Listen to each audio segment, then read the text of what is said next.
Здравейте! В това видео ще плетем много лесна ажурна плетка от 6 бримки и 2 реда, които се повтарят отместено. Характерното тук са 2 опакови бримки, изплетени така, че да образуват тази фигура, която повтаряме през 2 реда. Започваме. Първи ред от опаковата страна. 2 опакови, наметка, след което лицева свивка вдясно, лицева свивка с наклон вдясно, лицева свивка с наклон вляво, наметка. И отново 2 опакови, наметка, лицева свивка с наклон вдясно, лицева свивка с наклон вляво, наметка. И повтаряме това до края на реда.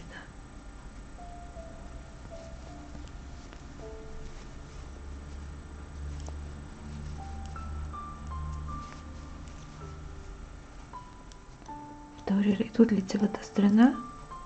Тук всички бримки плетем лицево. Трети ред от опаковата страна.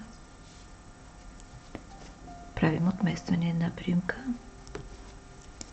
Изплитаме лицево. След което свивка с наклон вляво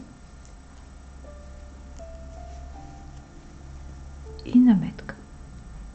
2 опакови, наметка, лицева свивка с наклон вдясно, лицева свивка с наклон вляво, наметка.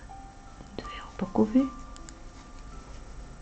наметка, лицева свивка с наклон вдясно,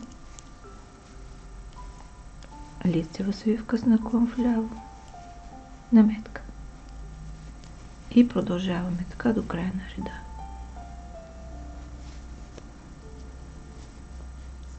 Четвърти последен ред от лицевата страна плетем също като във втори, всички бримки лицево.